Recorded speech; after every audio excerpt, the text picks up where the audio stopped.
Duterte China, we're pals but don't touch Pag-asa. President Duterte has told China not to touch Pag-asa Island, the largest in the Kalayaan Island Group occupied by Filipinos, otherwise he would send Philippine troops on a suicide mission in response.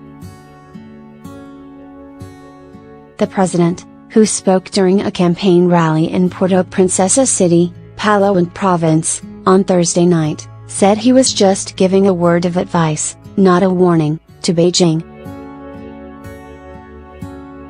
I am asking you, I will not plead or beg, but I'm just telling you, lay off the Pag-asa because I have soldiers there.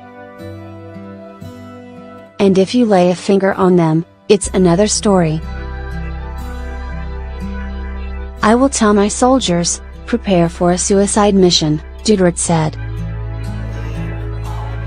275 Chinese vessels.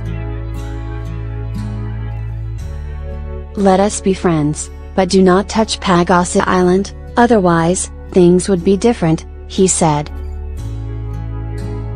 The president made the remarks following a report by the military's Western Command that at least 275 Chinese vessels believed to be part of China's maritime militia had been monitored around Pag-asa since January.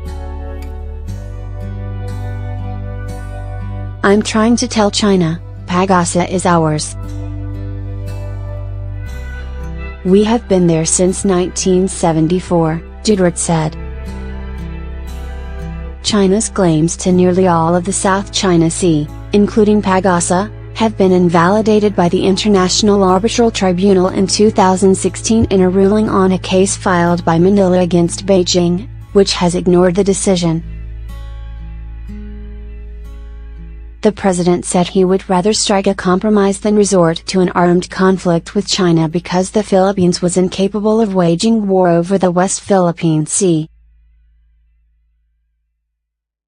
If I go to war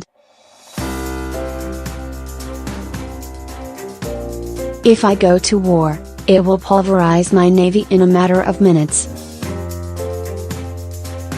And if I go to war with China, their missile will reach Manila in 7 minutes, he said during another campaign rally in Malabon City on Tuesday night. Duterte has been criticized for taking a soft stance on China's expansion in the South China Sea and for setting aside the arbitral tribunal's ruling in favor of closer ties with Beijing in hopes of getting Chinese aid and investments. Duterte on Thursday also expressed doubts on whether the United States, the country's treaty ally, could send help on time in case the Philippines was attacked. America said it will help us because we have a U.S. defense treaty. That's a gamble.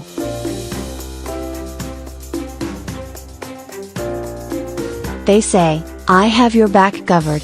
They're only good with words, he said. Duterte pointed out that the Americans still had to first get permission from their Congress before they could send help to the Philippines. Do I trust the Americans? Yes.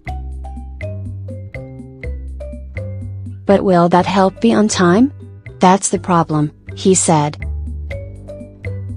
During his visit to Manila last month, U.S. Secretary of State Mike Pompeo assured the Philippines the United States would come to its defense if it came under attack in the South China Sea. This was the first time that the U.S. made a clear policy statement that any attack on the Philippines will trigger a U.S. response, according to presidential spokesperson Salvador Banlo. The Philippines, China, Vietnam, Brunei, Malaysia and Taiwan have overlapping claims in the Spratly Islands in the South China Sea. On his Twitter page on Friday, Senator Panfilo Lacson said that as an elected senator of the Republic and as a freedom-loving Filipino, he would join the president on a visit to Pag-asa. Di Kapay.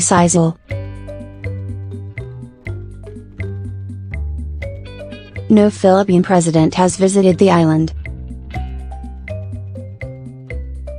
a visit by the highest official of a country to a disputed territory would draw opposition from other claimants. The Philippines and Vietnam strongly protested Taiwan President Chen Shui-bian's visit in 2008 to Lijiao, Pag-asa Island, the biggest island in the Spratlys chain. Lacson also reminded Duterte that Pag-asa was a village in the municipality of Kalayaan, province of Palawan, Mimaropa, Region 4B, Republic of the Philippines. We should not allow China to encircle, much less occupy, the island of Pag-asa. Let's be reminded of what we sing every Monday morning, during our flag-raising ceremony, Lacson said. He quoted parts of the national anthem sa manlilupig, di kapaysisal and umang ligaya na pagmaymang alpi, ang mamatay ng dahil sa iyo, you will resist invaders and we will gladly die for you fighting oppressors. Lacson has been critical of the administration for displaying a defeatist stance in the maritime conflict with China, saying that would only embolden Beijing to further bully Manila. DFA protest. The Department of Foreign Affairs, DFA, said it had lodged a protest with Beijing against what the military described as a swarm of Chinese vessels around Pag-asa. Such actions, when not repudiated by the Chinese government, are deemed to have been adopted by it, the DFA said in a rare rebuke of China on Thursday. The presence of the Chinese vessels near Pag-asa, also called the Two Island, raises questions about their intent and role in support of coercive objectives, the DFA said. Without referring directly to Manila's protest, China's Foreign Ministry spokesperson, Zhang Shuai, said in Beijing that bilateral talks on the South China Sea held in the Philippines on Wednesday were frank, friendly and constructive.